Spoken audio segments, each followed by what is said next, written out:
Cindy, was the person who influenced me to Christ. And we've been married for nearly 11 years. And we had trouble conceiving. And all of a sudden, on a Friday, we had a Daisy home test kit, and we got a blue dot.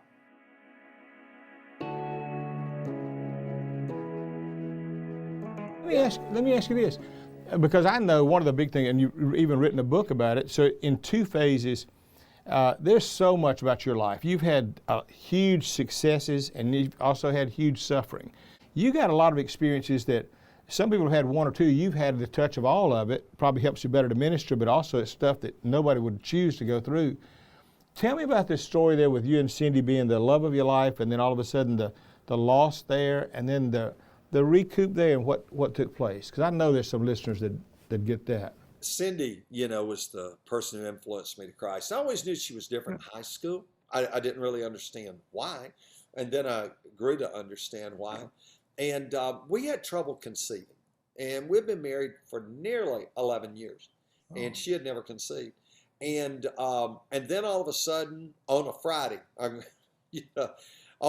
we had a Daisy home test kit. And we got a blue dot.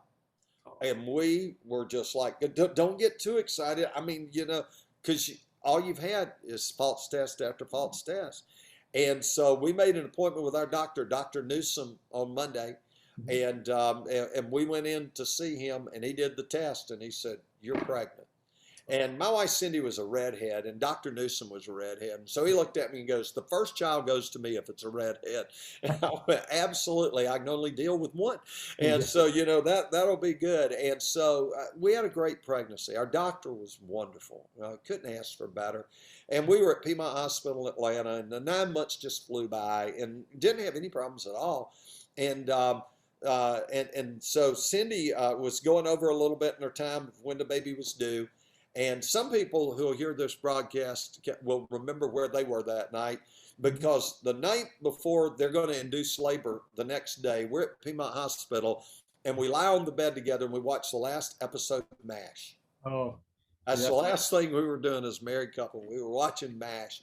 And in those days, they wouldn't let you stay in the hospital. Hey, they came in finally, "Hey, you got to go home," and everything. So I said, "Okay, I'll be back up here early in the morning." So, I woke up before the crack of dawn, and I'm driving up to Piedmont Hospital, and there's this little park I've just always loved. It's called Collier Road Park. And it's just, a little stop-off place there. It's right before you get to the hospital. And I pulled in there that morning and let the sunlight come all the way up. And I was just sitting there thanking God, for this day. Because, this is the day. And Cindy had called me at home, and right before I'd left, she said, "My water broke on its own." So now I'm going, okay, maybe they're not going to have to induce labor. This is good. And they said, you can come in about 7 a.m. or whatever. So I'm sitting here in the park watching the sun come up, and I'm thanking God for this day. And I go up to Piedmont Hospital and go in, get suited up and everything. I'm back in labor and delivery, and the day was going just fine. And Cindy wanted me right there with her the whole time. Family was out in the waiting room. In those days, they didn't let a lot of people or anybody really go back. So they're all out there. And then the doctors came in and gave Cindy, long about 3 o'clock, I guess, 3:30, they gave her an epidural. And when they gave her the epidural and everything, the nurse smiled at us and said, "We ought to have a baby in the next couple of hours." And she turned around and walked out of the room. When she did, Cindy looked at me and went, "Whew, for the first time today, I'm feeling better." The epidural was taking me back. And I said, "Well, let's pray and thank God for that." And we prayed together. And when we finished praying, I kissed her on the lips, and she looked up at me, and she's holding this little pink bunny rabbit. She was pulling for a little girl, and she's holding this pink bunny rabbit. She said, "Go out there in the waiting room and tell everybody I'm doing great." I said, "Really?" And she goes, "Because you wanted me there the whole time." Yeah. And she goes, "Yeah, I'll go out there and tell everybody I'm doing great." I said, "Okay." And so I'm walking out the door, and I look back. She's got that pink bunny rabbit, and I give her a thumbs up. She gives me a thumbs up. And I walk down the hall, and I'm meeting with everybody, and I'm saying, "Hey, everything's going great. 2 more hours." I go back to a room, and I'm walking in this hallway by myself, and they got an intercom, and I'm walking toward labor and delivery, and I hear a voice on the intercom. It wasn't panicked or anything. It just said Ward 100 to labor and deliver.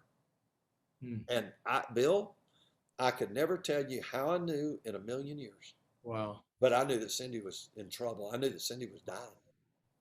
Oh. I started running and hit that second set of doors. As I did, a nurse was standing in Cindy's doorway facing outward, and she was shouting at the nurse's station saying, "My God, get somebody here. I don't know what's wrong here. I don't know what's wrong." And of course, I rushed around. She goes back in the room, and Cindy's in the middle then of cardiac arrest brought on by something extraordinarily rare. And if you're watching this and you got a daughter or a granddaughter or a wife that's pregnant, please understand this happens in 1 in 1.5 million births. One. Right. And she had suffered this amniotic embolism. And all of a sudden, that room is just like a sea of white coats and crash carts, and all these people are rushing in. And people are kind of grabbing me, saying, "Sir, you need to leave." I was wearing a navy blue blazer, just like I'm wearing today.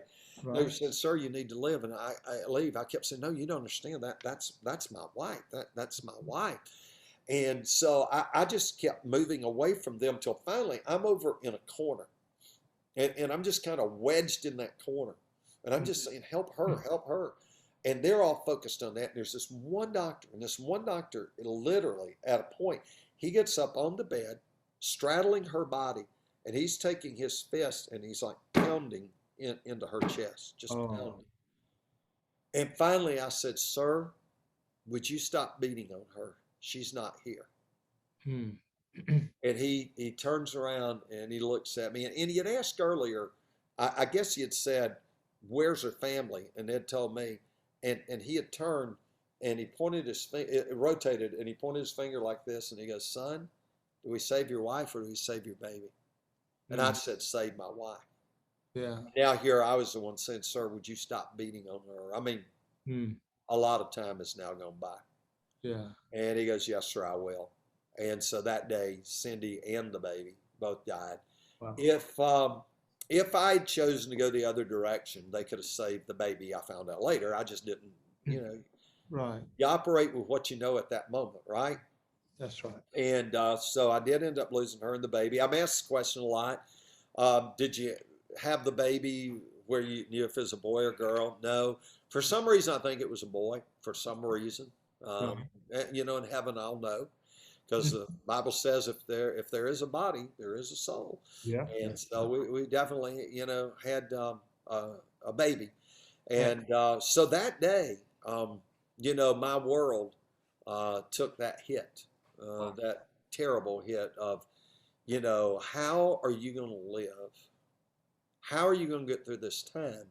And Bill, something that I say a lot today, and thankfully I did at the time, was when you're in the middle of that crisis, live your story then the way you want to tell the story later without having to change a thing. Wow. Yeah. Ask yourself, someday when I'm telling this story, Yeah. how do I want to tell this story? Yeah.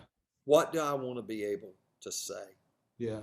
And there's going to be times that things happen that you're not going to understand why they happen. That's why God gives us Isaiah 55:8. My ways are not your ways. Yeah. My thoughts are not your thoughts. My ways are higher than yours. And God had a reason, and God had a purpose in it. I'll never know all of it till I get to heaven. Right. But Bill, I wouldn't change a thing Yeah. for Wow. 2 reasons. One, I can't change a thing. Yeah. So, that's called acceptance and the ability to move on. Right. And number two, that would mean that I was never married to Robin, and we've now been married for 38 years. Yeah. Yeah. And that means there wouldn't be an Abigail in Right. our life, and there wouldn't be a Danielle in our life, and Yeah. there wouldn't be an Addison, my granddaughter, in my life. Yep. And I wouldn't take anything Yeah. for any of them. Yeah. And so, it's okay when you don't understand. It's okay when you get upset with God. He can handle your question. Yeah. And it's a process that you have to work through. Yeah. And so I wanted to take my grief and not waste it. Yeah. How can what I went through possibly help someone else? Yeah. And so a wonderful friend named Margot Dawkins, called me, and Margot and I have known each other forever. And she called me and she said, and she knows me well. She goes, "Hey, I know you're not going to journal. I wished I was one of those. I want a moleskin." And so really, I'm just not good at it. Right? I lose the moleskin. Yeah. And then I can't find the pen. It So, sounds like a good idea, but then you don't. oh, it sounds fabulous. And you look I know. intelligent doing that. Yeah. And I need help I can get. But she said, "I've got something for you. I'm sending you." And what she sent me, and it was a long time ago, she sent me a micro cassette recorder.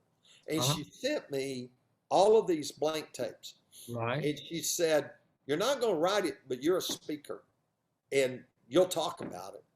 And so I took that little recorder, and our mutual buddy, Jay Strack, first time that I left him went away, Jay helped to do her funeral along with Richard Hogue and Larry Wynn and a guy named Ron Long. And there's just some amazing friends who were there for me. But when I went away, I took that micro cassette and I sat down, and I was in the hotel a lot, and I would just talk. Here's how I'm feeling right now. I'm ticked. Yeah.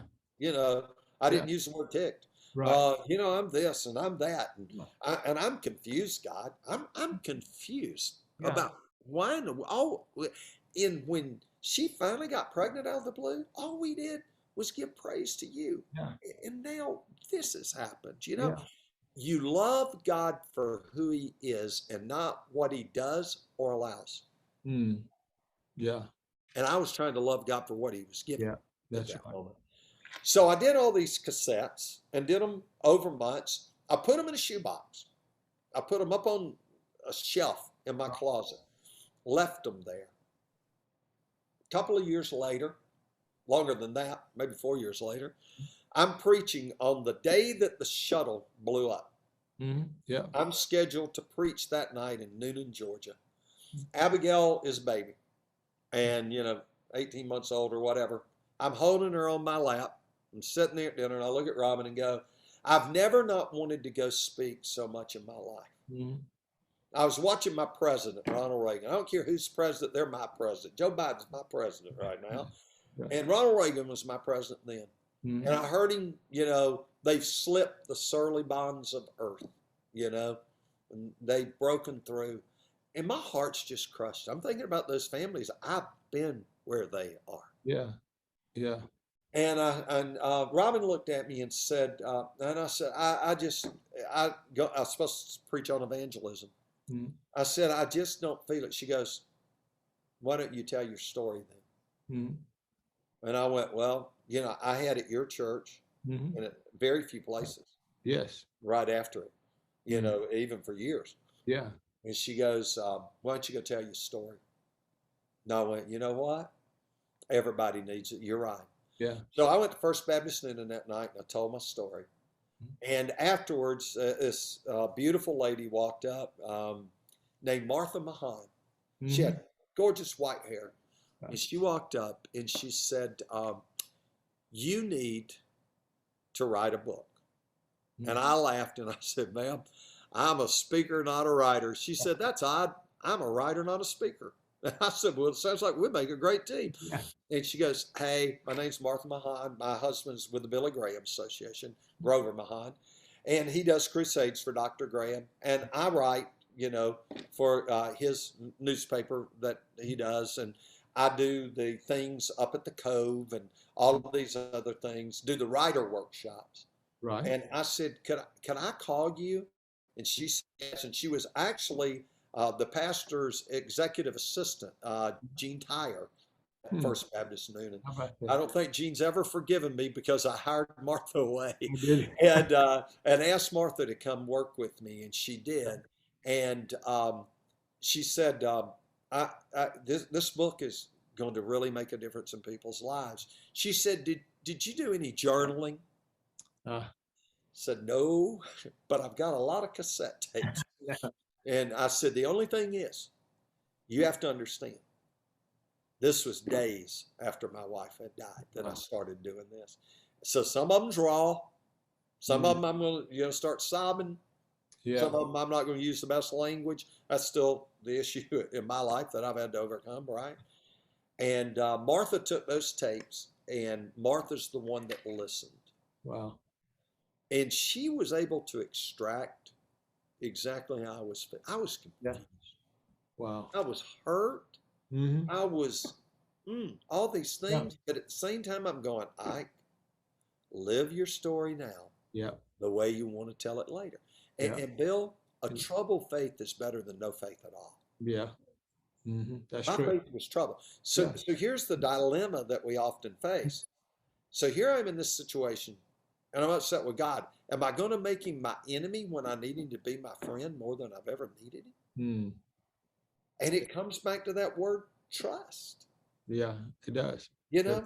Yeah. Will you trust me? And you were, you were in the fire, you were in the valley, but that's the place where you put your faith. Let me ask you this. You wrote a book through that. They published a book, and the book's title was Treasures from the Dark. Isaiah 45:3. Yep. And so suppose somebody want to buy that book, they can get it on Amazon or. Yeah, get on Amazon, or you could write to me if y'all give, my information. I updated it. It was published by Thomas Nelson originally. Right. And my only problem with it is they wanted to make it an autobiography. I felt like I was way too young. I was in my mid-30s. That happened to be in my early 30s. The book came out probably 5 years after Cindy's death, something like that. And they made it a biography. And I just felt like that's not really what I wanted. But how it is with publisher. Yeah, that's right. You're tougher than I am. You negotiate better. I don't know. They tore out a section with you. They tore out my best baptism illustration. I get it. You're a hoot. So I thought I'm gonna come back and write a second one. Now, so I got the book. I got the rights back on the book. After a decade or more. Yeah. And then I got with a buddy of mine named Pat Springle, who's a terrific writer. And Pat is a psychologist by background. Okay. We did a 12-step grief recovery section. And you guys have used it at Cascade before. Yeah. First Baptist Woodstock has been using that as their key book now for close to 25 years, I guess. About that. And I usually go up about once every year or every other year, and I'll meet with their different grief recovery groups and talk to them, and they'll ask me different questions from the book. Yeah. But like if you were a pastor of a church, you could take that book and you could take those 12 weeks and easily do something. As a matter of fact, I would encourage pastors, with the pandemic and a lot of things still shut down and still wondering what else is going to happen. That'd be a fabulous book for you to do a Zoom call, a Zoom grief recovery group. It would. And utilize that book. It would be phenomenal. Buddy, that's one thing I know you've done. God's blessed you greatly, and you've done well. I want to thank you for your time today. Oh, man, this is fun. I'm talking to my buddy, and I just love catching up with you. Let's stay in touch, all right? All right. Talk to you, boss. All right. Bye-bye. Bye.